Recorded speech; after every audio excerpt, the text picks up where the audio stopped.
I know what you're thinking about the title. There's no way, right? Well, after rewatching the episode countless times, looking deep into every theory and article, and even diving into medical reports, I have concrete proof that Thanos survived the Squid Games and will be back in Season 3. This isn't a joke, it's a matter of fact. Don't believe me? Then it's time to prove you wrong. The origins of Thanos. So before we even get into the stabbing itself, I think it's worth taking at least a brief look at the actor of this fascinating character and how he got the role. The director of the show wanted an actor who had stepped away from the entertainment industry due to drug-related issues in order to have real-world experience with Thanos' backstory. T.O.P., who left his group Big Bang to protect them from getting hate for his drug use, which apparently is very shameful in Korea, fit this character perfectly, since he completely retired from the K-pop industry after this happened to him. The director was very impressed by T.O.P.'s serious approach to bringing the character to life, and this led to him giving a level of creativity to the actor, which few other cast members were given. I mean, he was even allowed to make up his lines and movements on the spot, whereas other characters, and even the VIPs, who we barely see, had to stick to the script no matter how much they disliked it. As Thanos' drug use started to alter his behavior, T.O.P. went out of his way to make his character seem crazier and crazier, which impressed the director a lot.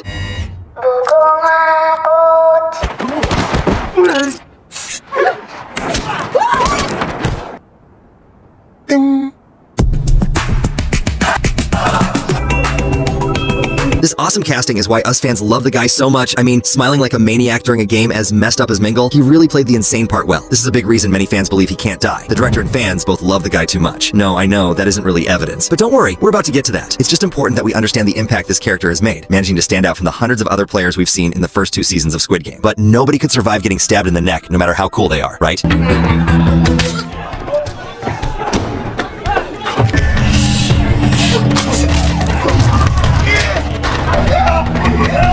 Better odds than you think. The things I'm about to tell you might sound absolutely crazy, but I can assure you that they really are true. Although it's pretty rare, people can survive this kind of injury. And believe it or not, Thanos actually got off really easily in this case. Medical literature is filled with records of people surviving deep, penetrating wounds to the neck and throat, sometimes due to weapons far deadlier than a simple eating utensil. In fact, there have been documented cases where victims were attacked with thick, sharp chef knives that sliced deep into their vital structures. Yet with quick access to medical facilities, they managed to cling to life and eventually make full recoveries. Typically, after such a wound, the survival window lasts between 3 and 10 minutes, but can extend up to 15 minutes before critical damage sets in, meaning that if help arrives quickly, there is a genuine chance of healing, which has happened many times in real life. There's even an inspiring story of someone who, after enduring a week-long coma following a series of brutal throat wounds from a huge kitchen knife, eventually regained their ability to speak. This proves that in the twisted world of Squid Game, where every second is a battle against death, surviving a seemingly fatal wound is not out of the realm of possibilities. It's more than believable that he could live from these wounds, and even continue being the crazy and alluring character we all know and love, since he was just stabbed with a fork and not an actual weapon. So it definitely isn't impossible for him to have survived. But if he did, he'd need help ASAP in order to stay that way and avoid death. So who would go through the effort to help him since he was so rude and violent throughout the season? The VIPs might step in. One possibility is that the VIPs, always wanting to keep the show entertaining and unpredictable, saw Thanos as too interesting of a character to lose, even after the fork impaled his throat, which in itself was a wacky way to go out. In this theory, fans say the organizers could have whisked him away to a secretive, high-tech medical facility hidden deep within the Squid Game infrastructure. Their cutting-edge experimental treatments and procedures might have been used to mend his neck, patching up the severe injury and allowing him to heal. Not only would this add another layer of power to the VIP's control over life and death, but it would also send a chilling message. Nothing in this game is ever truly over until the crowd says so. Based on what we know about the VIPs, they're deeply influential and run games worldwide, with wealth so insane that they can easily pay off the many guards we see to perform cruel and inhumane acts within the games. It's not hard to imagine them having some kind of secret medical facility for people they want to be entertained by, especially since the guards, completely alone without assistance, set up an elaborate organ harvesting ring to make more money. So the VIPs were obviously capable of a lot more than that. Some viewers in the past have speculated that Im Jung-dae with player number 100 is actually a VIP in disguise, so if this is true, maybe he played a hand in ensuring that Thanos was given medical aid and protection off-screen. Even though this would be a really interesting idea, it might make the Big Daddy frontman mad to see that T-Money was allowed to cheat death, since he's all about fairness and equality. For this reason, some viewers have another idea: the hidden pills. Another theory says that what looked like a fatal, throat-stabbing injury was actually counteracted by the crazy drugs Thanos had in his system. Since he had such a crazy amount of drugs of different types coursing through his body, they speculate it might somehow protect him from losing too much blood, allowing him more time to receive medical help. If this is actually the case, what appeared to be a death sentence at first could instead become a long play, with Thanos being held off to the sides until the perfect moment to re-emerge. The organizers might realize he survived and allow him back in the games as some kind of special player in Season 3, leading one of the games since he was one of the main players who wished to allow the games to continue.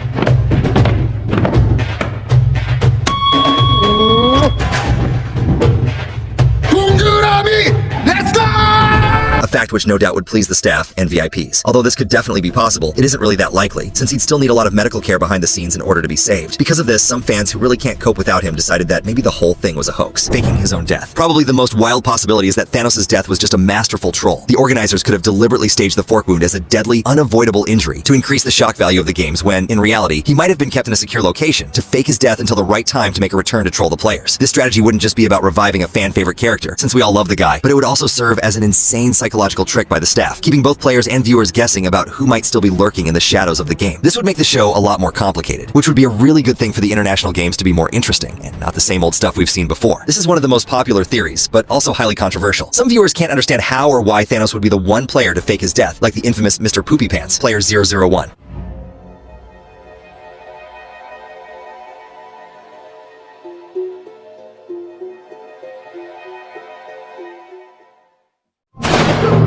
What's so special about him? Well, the two characters might be different in terms of their stories, but when it comes to their impact on fans, they're very similar. Both play bigger roles than we would have thought, and they equally have a strange way of digging into people's hearts, being hard to hate and easy to find likable despite some odd behavior. If there was anybody worth bringing back for some grade A trolling, it'd be Thanos for sure. You just know that if this happens, people online would go crazy, and that's exactly what the director and Netflix as a whole want. Money talks, as they always say. Even though this would be a really bizarre and fun twist, it's nowhere near as crazy as the final theory we have. A secret soldier rebellion. A really interesting concept from some posts online speculates that a secretive network of hateful guards could have orchestrated Thanos' rescue. Even with a fork through his throat, these soldiers, fed up with the system and sickening games, might have decided to extract him from the central arena without anybody noticing. With secret medical supplies stashed away in their hideout, they could have provided emergency care that kept him alive long enough to heal in secret without anyone else finding out. This top secret activity would really show us how the facility works and present challenges for the guards in keeping their secret safe. They could be relying on Thanos to be the catalyst or centerpiece for a second revolt, one which would be much more impactful and require the frontman to kill them by the dozens to keep himself and the VIPs safe. Now, obviously, there are some gaping holes in this theory. The guards must be very highly monitored since the front daddy is very strategic and likes to have eyes everywhere, avoiding unpredictable situations. Not only that, but any guards who wanted to rebel likely would have taken that chance when Gi-hun was performing his own attack on the Squid Game compound. It is possible that they were biding their time, waiting for a better chance to let Thanos snap the VIPs out of existence, but there's too much mystery to know for sure. So that's all of the theories about the drug addict surviving the Squid Games. If you want to see more, make sure to give the video on screen a watch. I put a lot of love into them.